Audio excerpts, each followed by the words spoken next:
I gave Christian everything, my love, my loyalty, my years.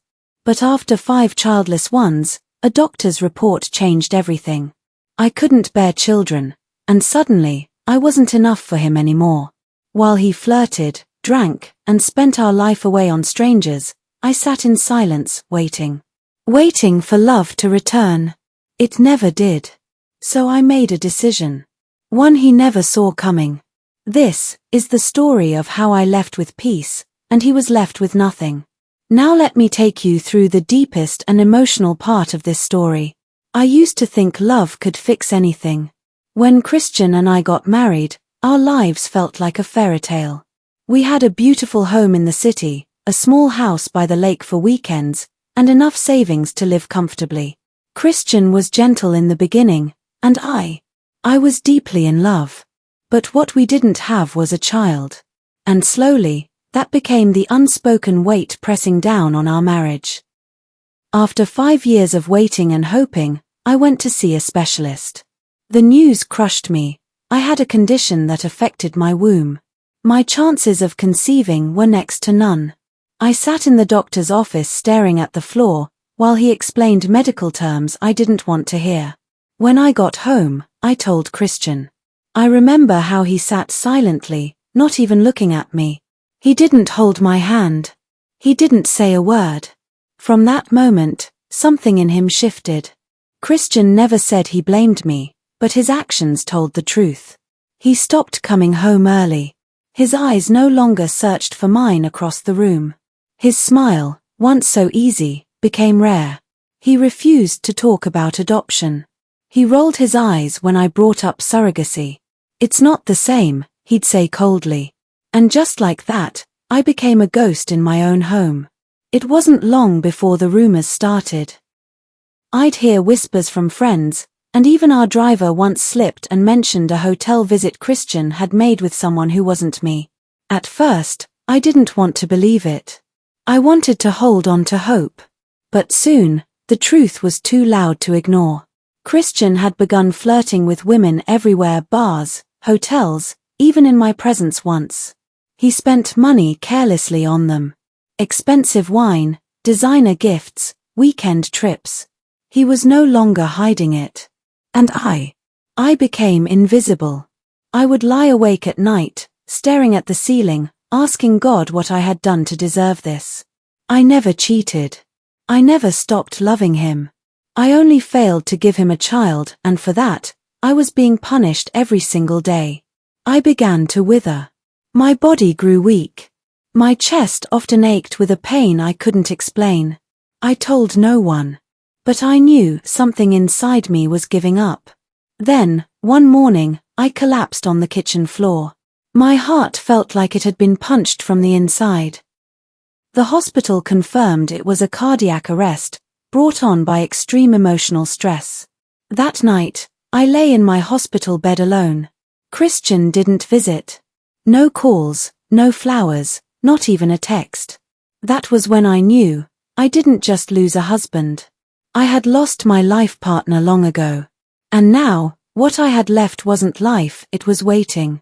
I had one final decision to make. I returned home and began to quietly sell everything: our properties, cars, lands. Christian didn't notice. He was too busy chasing women and pretending he still had a home worth returning to. He didn't ask questions when I signed papers or called agents. He just wanted to be left alone, and I gave him that.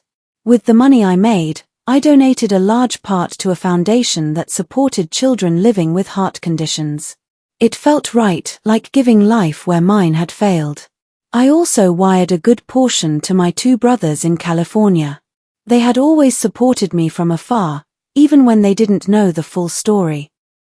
I was preparing for my exit. Not out of revenge. Not out of bitterness. But peace.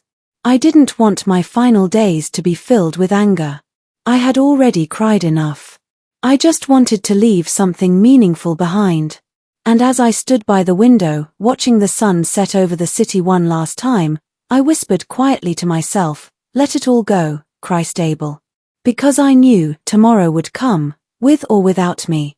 The days after my heart attack passed like shadows, soft, slow, and quiet. Christian remained a stranger in our home. He never asked how I was feeling, never mentioned the hospital, never showed the smallest sign of care. Some nights he didn't even come back. And when he did, it was with cologne that wasn't his, a grin he didn't try to hide, and credit card alerts that made my phone buzz long past midnight. He had fully stepped into his new life, a life without me in it. And strangely, I stopped fighting it. I stopped begging for conversations. I stopped hoping he'd look at me the way he once did. I accepted that my marriage had become a cold house where love once lived. Christian had chosen his path. He no longer wanted to be a husband. He wanted to be free.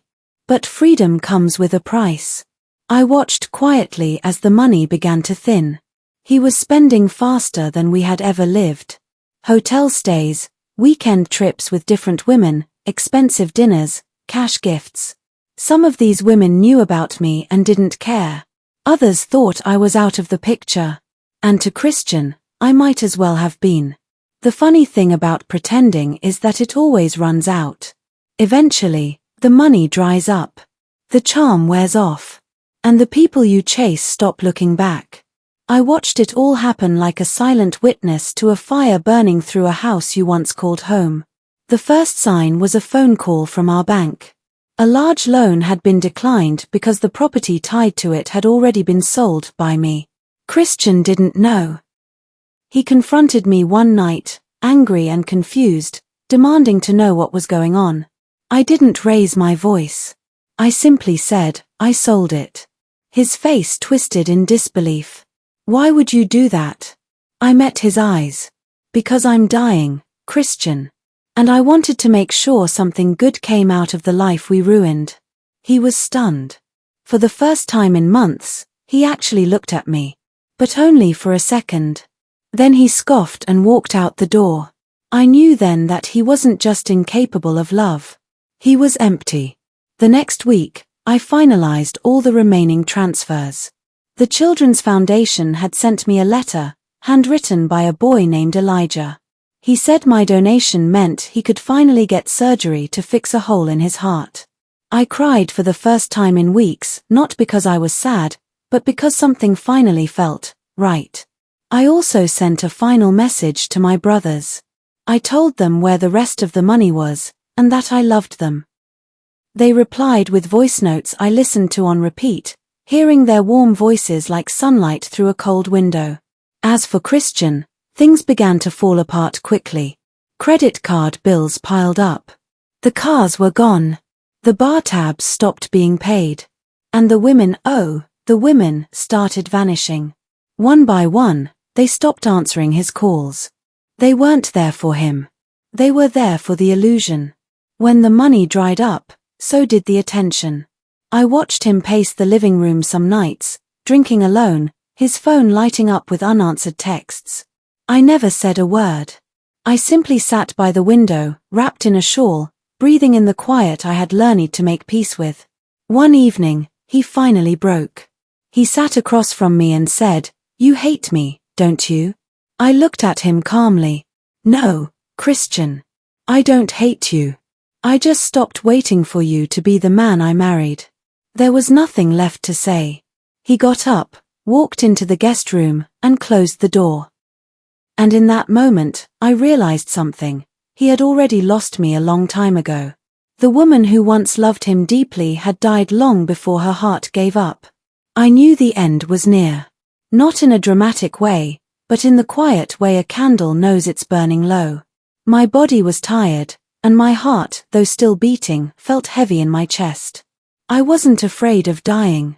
I was only afraid that I had lived too long in silence, too long waiting for something that was never going to return. I had said my goodbyes in the ways that mattered. I had forgiven Christian in my heart, not because he deserved it, but because I didn't want to carry bitterness into the next life. I had given what I could to people who needed it more. And now, I was simply waiting for peace. One rainy morning, I collapsed again, this time in the garden. The doctor said it was another cardiac arrest, worse than the last. I was admitted and kept under constant watch. Christian came by once. He stood at the door, eyes unsure, hands in his pockets. He asked me if I needed anything. I smiled faintly. Just pray I go gently. He didn't respond. He looked around the room, as if searching for something to hold on to. But there was nothing left. No love. No comfort. No future between us. Only the past, sitting heavy in the air. He left after 10 minutes. That night, I wrote my final note in a small journal I had kept hidden for years. I wrote about love, disappointment, and hope. I wrote to myself, not to him. I wanted to remember who I was before the pain, before the silence, before the betrayal. Then I closed my eyes and slept. And I never woke up again. They said it was peaceful, that I passed in my sleep with a calm expression. The nurses told my brothers that I had left everything in perfect order. I had. Every donation had gone through. Every document was signed. I had even chosen a song I wanted played at my farewell, "It Is Well With My Soul." Christian didn't cry at the funeral. He stood to the side, quiet, wearing a suit that no longer fit him right. He looked older, tired, and smaller somehow. The women who once called him every night were gone. The bank had taken back what little remained of our wealth. He had no house, no car, and no comfort. He had lost everything. But I didn't feel joy in that. This wasn't revenge. It was consequence. Life has a way of stripping you bare when you don't treasure what you've been given. After I passed, my brothers handled the rest. They moved Christian's things out of the house and rented it for charity purposes. One of the rooms was turned into a small reading corner for children, Elijah's idea. The boy with the heart surgery. He sent my brothers a video message thanking me again. They cried when they played it. Christian tried to rebuild. He started working as a clerk at a local office. No one knew he once had millions. He lived in a small room above a store. He walked to work. He stopped drinking. But no matter how hard he tried, people could see it in his eyes, regret. One day, he saw one of the women he used to chase at a cafe. He waved at her. She looked right through him and walked past. That was his new life, full of people who once wanted him, now acting like he didn't exist. And me. I became a memory. A whisper in the home we once shared. A name written on a plaque at the children's charity. A story told quietly by my brothers when people ask about the sister who loved too deeply and lost too much. I don't want to be remembered for how I died. I want to be remembered for what I left behind, kindness, dignity, and a heart that tried, even when it was broken. If you're listening, whoever you are, let my story be a reminder. Love is not about what we get. It's about what we give. And in the end, it's not the money, or the homes, or the attention that matter. It's the peace we carry into the silence.